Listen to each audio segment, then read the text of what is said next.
We live in a football world where money is king, an age in which a vastly wealthy owner can bypass the traditional avenues to success.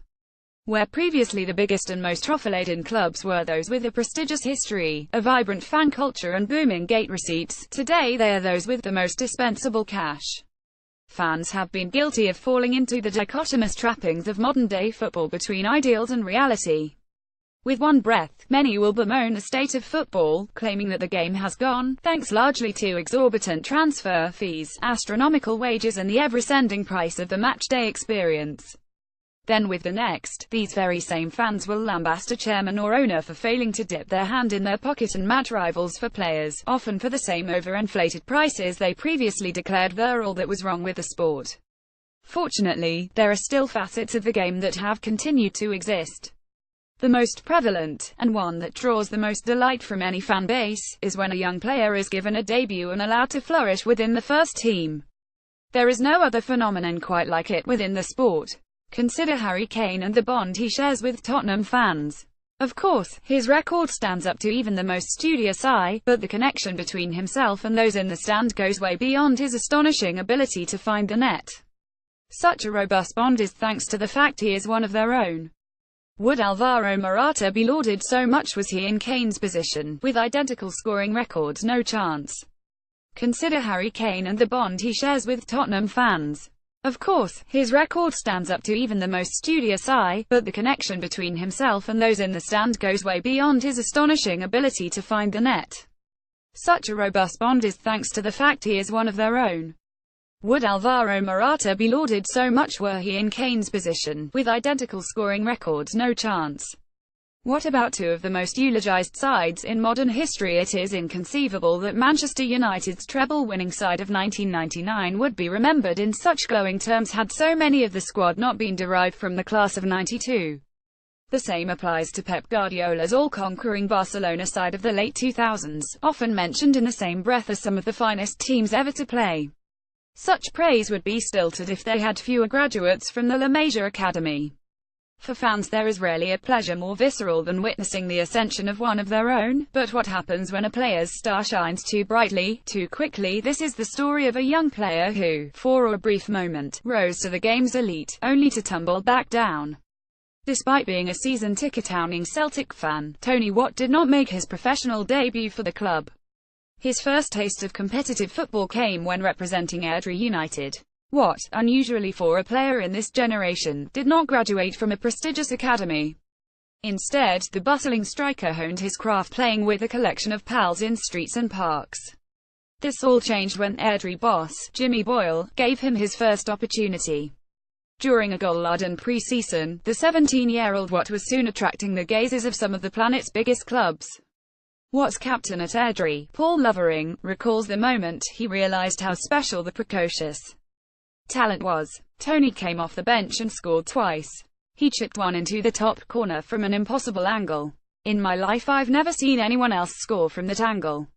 The minute he did that I knew the boy was unbelievable. Read Henrik Larsson and the Cult of a King. A trial at Rangers and a week spent at Melwood training with Liverpool did little to divert his attention when it became clear that a move to his boyhood favourites was a realistic possibility, and so in January 2011, just 6 months after entering professional football, Watt signed for Celtic.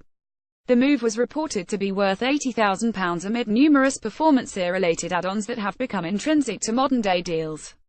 Referencing Rangers, Watt himself explains his thought process best. They are a big club, so it was good to hear, but Celtic put in a bid and I would have chosen them over anybody. Aside from the obvious difficulties in making such a momentous leap, Watt's integration into the Celtic setup was made all the more difficult thanks to the turbulent changes being experienced by the club. The 2001-2011 season was manager Neil Lennon's first, and after the apocalyptic reign of Tony Mowbray, the Hoops were still scrambling in an effort to assert domestic dominance.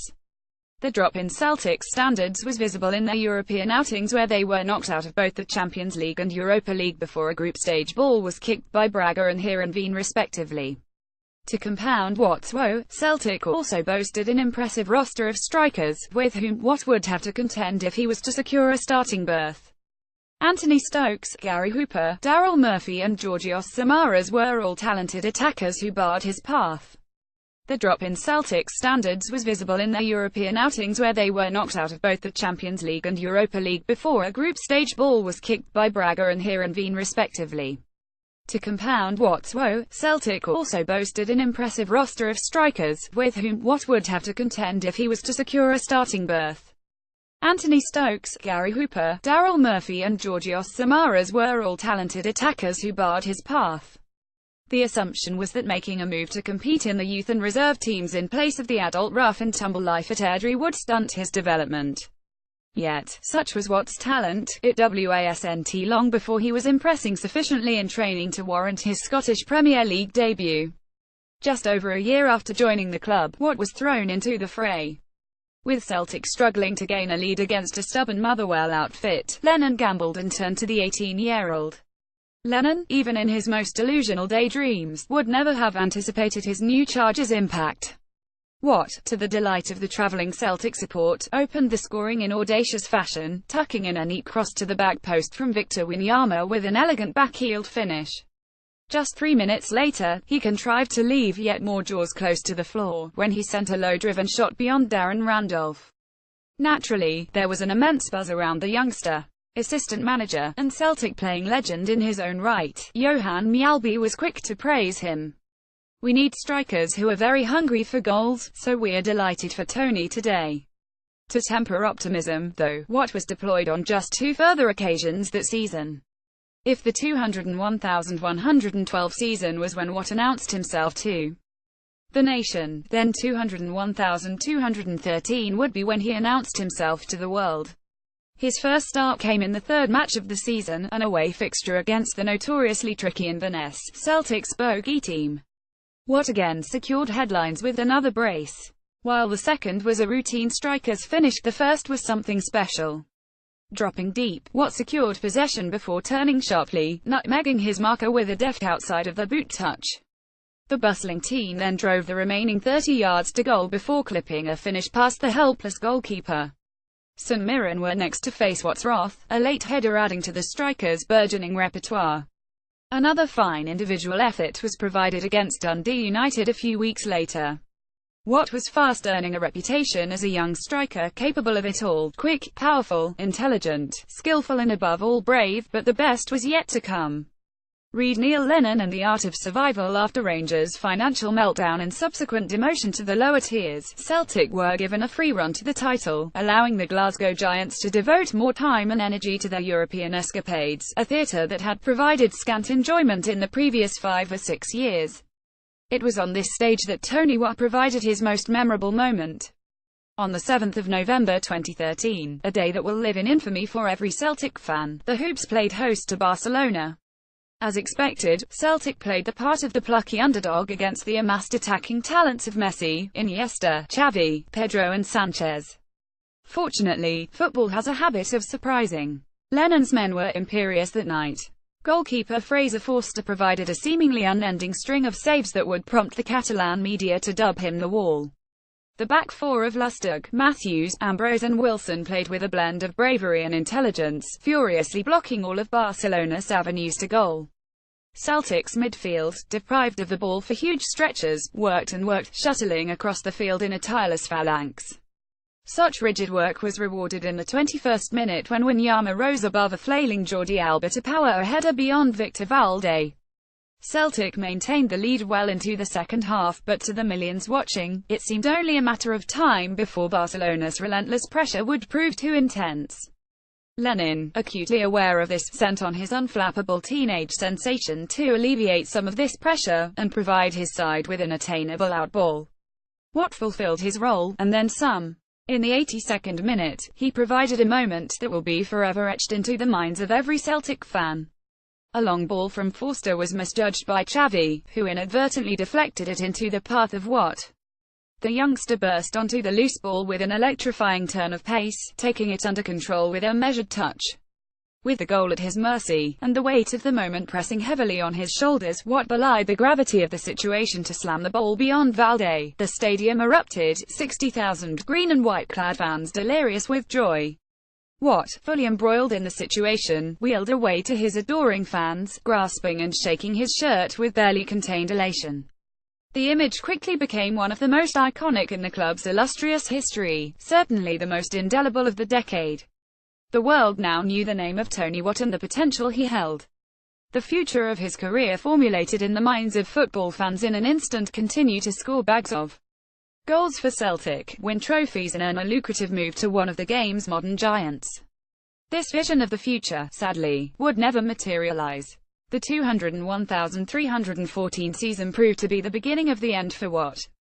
After making a name for himself in the previous campaign and amassing almost 30 appearances, he understandably thought this was to be his first season as a guaranteed starter, a feeling exacerbated with the sale of Celtic's top goalscorer and talisman Gary Hooper. Lennon evidently disagreed, using his summer funds to purchase Amido Balde for £1.8 million and Timu Pukki for £2.4 million, not inconsiderable sums for Celtic at the time. A medium was found with a loan move to Belgian top-flight side Lierse. Understandably downbeat with the development, Watt did his best to paint the move in a positive light. "I had a meeting at Celtic and got told there was an option to come here. It's a good opportunity and I'd like to give it a try." Read how Lubomir Moravcsik became Celtic's Slovak sensation. To say his time in Belgian football was eventful would be an understatement. His spell at Lierse was characterized by Watt enduring a series of running battles with coach Stanley Menzo. A steady stream of goals was not enough to prevent Menzo from dubbing him fat and lazy. Watt's response was as comical as it was infuriating for his increasingly beleaguered gaffer. After netting a brace in the Belgian Cup, Watt took off his top to display his naked upper body, displaying the fact that he was indeed not fat. Explaining his actions, Watt said plainly, "I just wanted to show that I am not fat. I just wanted to show everyone that I am in prime condition." If Watt thought that his parent coach Lennon would bat his corner and stand up for him, he was desperately mistaken. When prompted about his loanee's troubled time, Lennon said, "There's an immaturity about Tony and the reason for putting him on loan was we wanted him to sample a different culture and a different type of football. If it's not going well, then he needs to knuckle down and make it work. The onus is on him." Watt's Jekyll and Hyde spell at Lierse was hyperbolically summed up by Menzo. "Today I am glad we have him, but tomorrow I might want to murder him. That's just how it is with him." Still, his time there was solid, as he scored a credible 9 goals from 15 games, good enough to secure a move up the footballing ladder to Belgian big boys Standard Liège in a deal rumoured to exceed £1 million.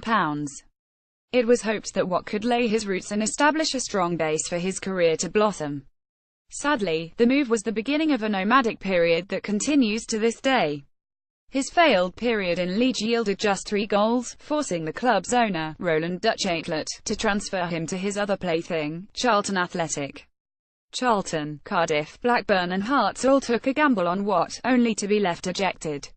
A predictable pattern emerged: any time Watt joined a new club, the coach would initially be impressed with his talent, only to be dejected by the lethargy that quickly infected his game. Unbelievably, since Watt's loan at Lierse came to an end nearly 4 years ago, the once buoyant forward has only scored 20 competitive goals. As with so many precocious forwards who break forth with a talent so immense, Watt seems to be gripped by arrested development. This inability to throw off the shackles of perpetual adolescence has been visible from his very first trial at Airdrie.